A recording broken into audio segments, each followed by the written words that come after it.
Yo, what's good, everybody? Thank you for clicking on the video. Today we're gonna be talking about UFC 324, Gaethje versus Pimlet, all the shit that went down. The video's a little late because we got snowed in. I'm having to work later. I can't get on as much, but I am not going back on that break, so y'all don't gotta fret. But this night was an amazing night of fights, and also an amazing night of predictions. We're gonna start off with the victory dance.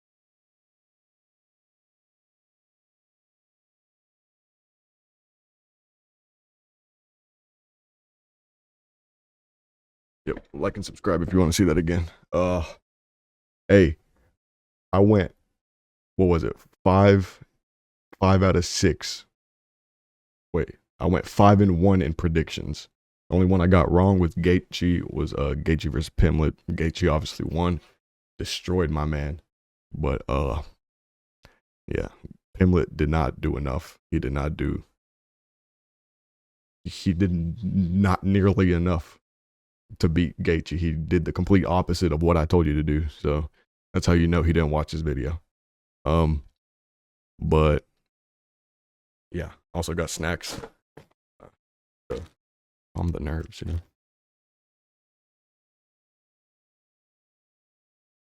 The first, even though I didn't talk about this fight on my prediction video, I want to talk about it because what an absolute robbery this was.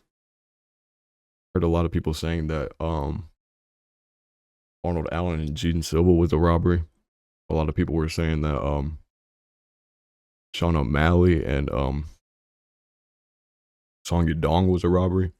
How could you go against my goat, Sean O'Malley? So, but no, Ateba Gutierrez and Andre Puliev, absolute robbery. When the judges said 30-27, I genuinely thought that was for Puliev. And then whenever they gave it to Gautier, I was freaking out.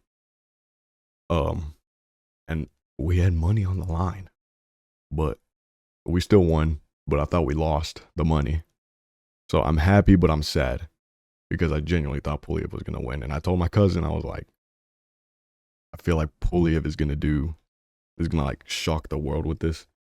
But this fight definitely exposed some flaws that Ateba Gutierrez has in his game. I feel like he relies on his power too much, 100%. And Puliev did a good job. Even though Puliev got dropped twice, he I feel like he definitely did enough to win back the rounds, because even though he got dropped, Ateba Gutierrez didn't do anything with it. Like, he would just drop him and then let him get back up. But and we can check the stats too. I checked before.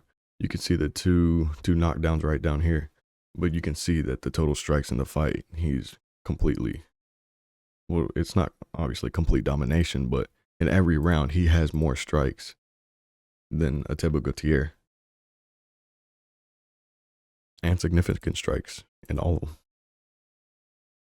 But I don't know, this just pissed me off because I was literally screaming whenever I agreed with the 30-27, and then they said 29-28. I was like, I agree with that more. And people are saying that, like, nobody's talking about this. I haven't seen one person. It's been, today it's Wednesday. I haven't seen one person talk about it. The only person I've seen talk about it was Bedtime MMA. Bedtime MMA said that if anybody thinks Ateba Gutierrez robbed Andre Puliev, that they're a casual. I am not a casual. Just listen to me. Andre Puliev got robbed. Anyways, enough of that. With the first prediction that I made, I had Umar winning. He won, and he did exactly what I thought he was going to do, just dominated Davison Figueiredo. Yeah, 28 total strikes. Get this man out the lobby. Terrible. He got dominated for 3 rounds straight, exactly what I thought Umar was going to do, wrestle fuck him, He has Umar has way better striking, way better wrestling. Um, Not jujitsu because it's Davison Figueiredo, but obviously the wrestling. I feel like the wrestling overweighs the jujitsu, as we saw. But um, no, Davison Figueiredo 100% has to retire. This man, I don't know how old this guy is, but he's in his at least his late 30s, like 38, 37, something like that. Maybe even 36, but still, this guy needs to retire. He's still a high level, definitely still top 10 worthy, but once it gets like after the top 10, like 9 and below, um, yeah, he gets fucked by all these people. We saw him get fucked by Jan, Corey Sandhagen. He just got battered by Umar, and then he went against Montel Jackson before he went against Umar, um, and beat him. That was an unranked guy, by the way. So, yeah, I'm surprised he didn't lay the gloves down this fight, but yeah, it was a good win for Umar. I feel like I don't know who should get the title shot out of him or Sean. I'm leaning more towards Umar just because he's 2 fights in. He beat a former champion, um, in Davison Figueiredo, even though that was at flyweight. Um, he also beat a good prospect in, I forgot the guy's name, but you know what I'm saying.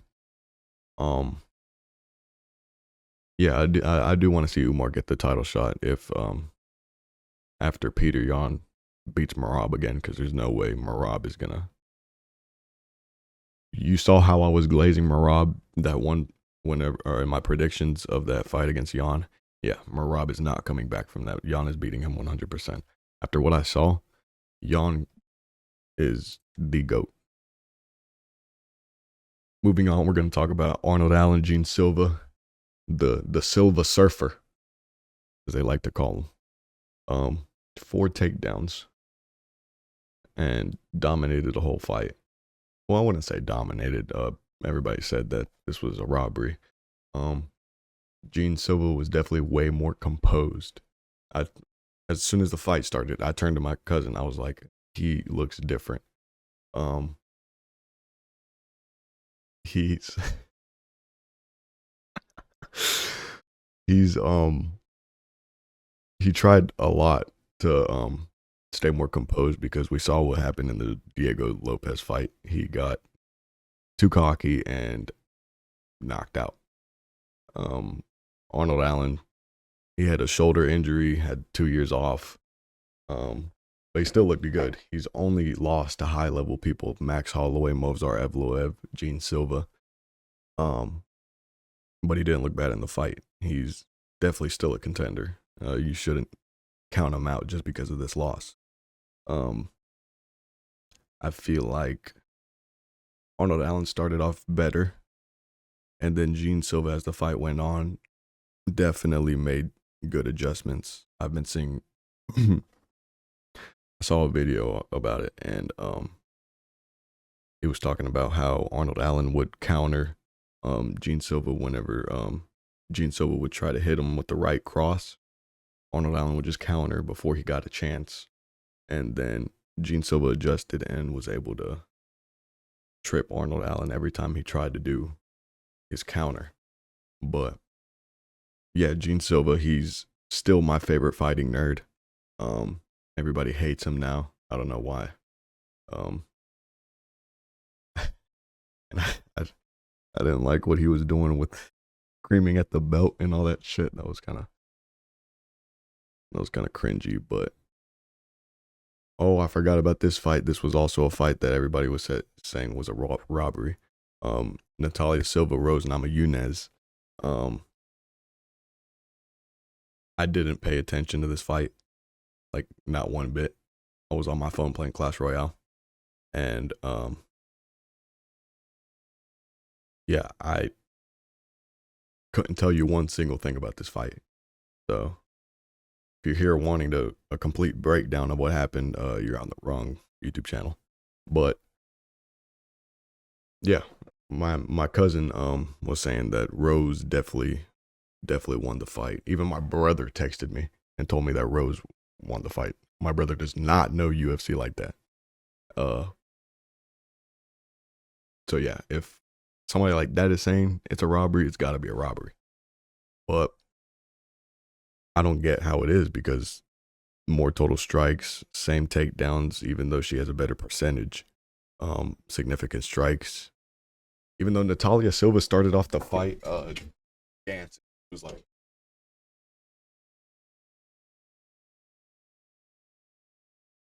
is that, dude? I hate that.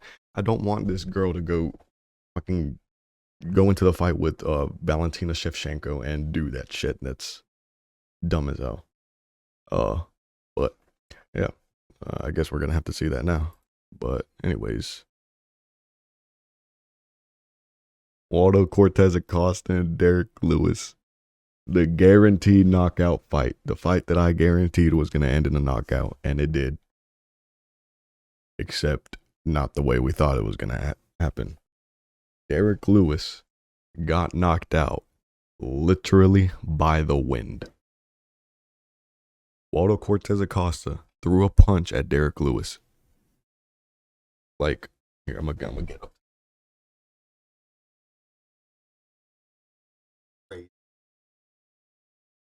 And Derek Lewis fell. Derek Lewis fell and stayed in his, just laying down there like a butt scooter in jiu-jitsu. And then Waldo had just went for the kill. Obviously, what else? And he got the TKO. Very dumb and hard to watch fight. And it sucks because it was one of the most exciting, well, one of the fights I was most excited for. Yeah,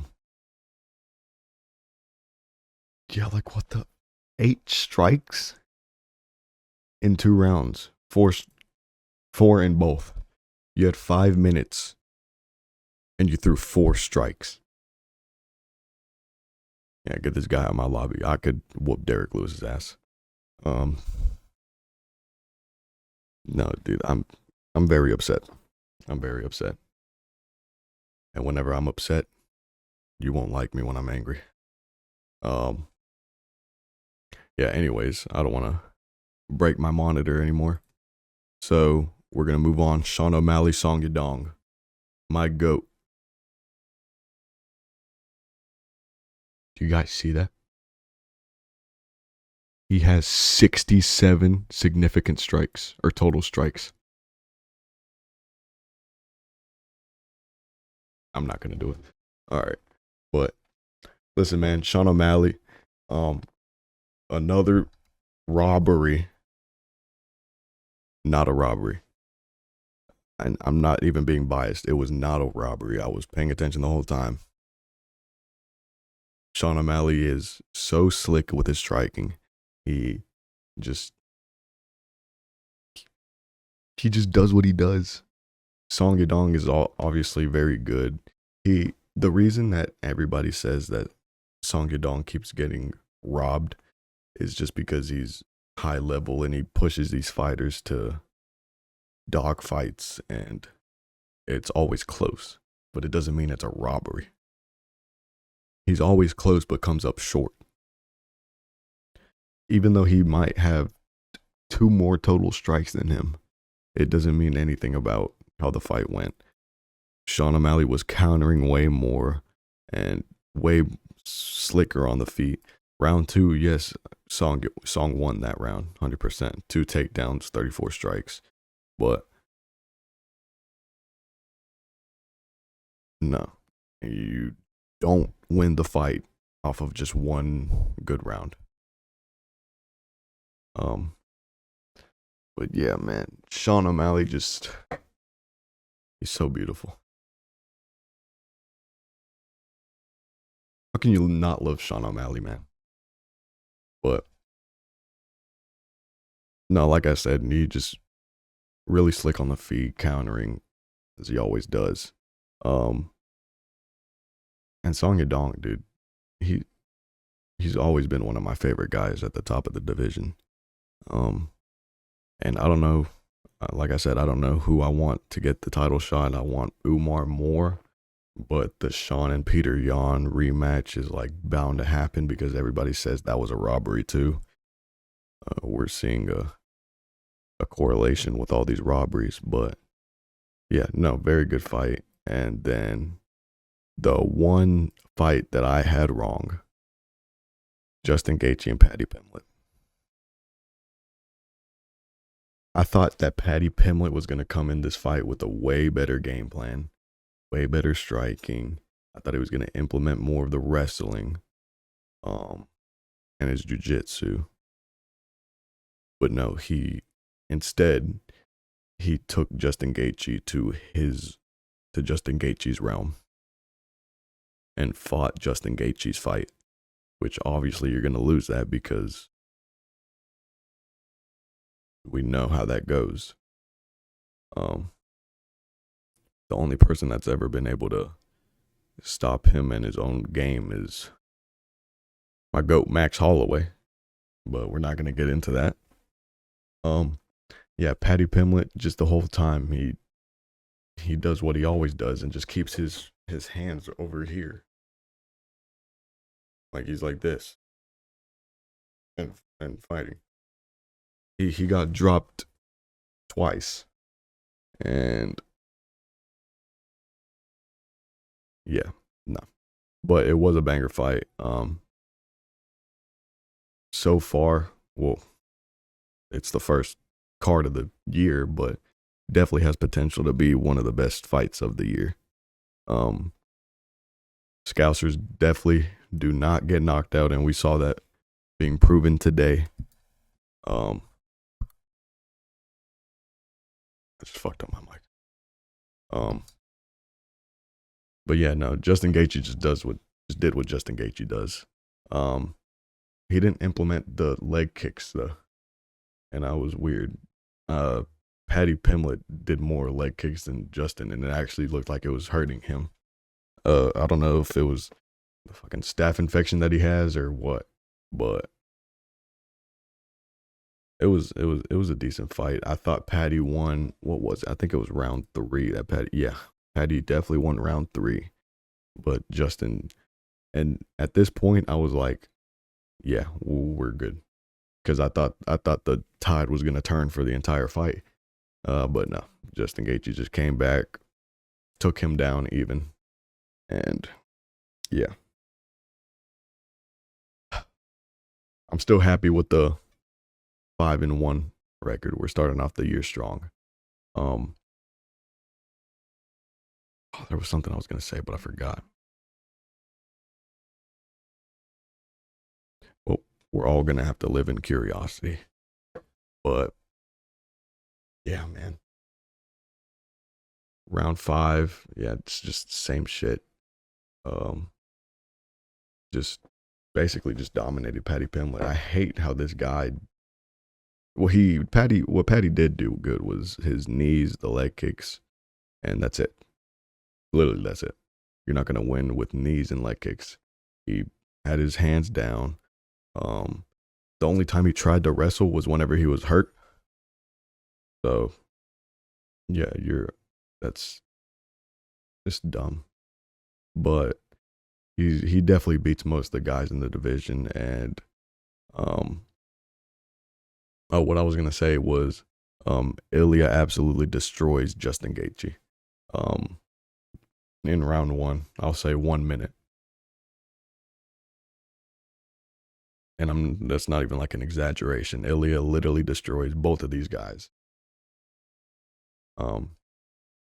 And I still think it's disgraceful that Arman wasn't in this fight. It could have been Paddy and Arman. With the rankings, it probably would have been better to be Justin and Arman. But for the build up, Arman and Paddy was definitely a way better choice to have. And I do not get why the UFC hates Armand so much.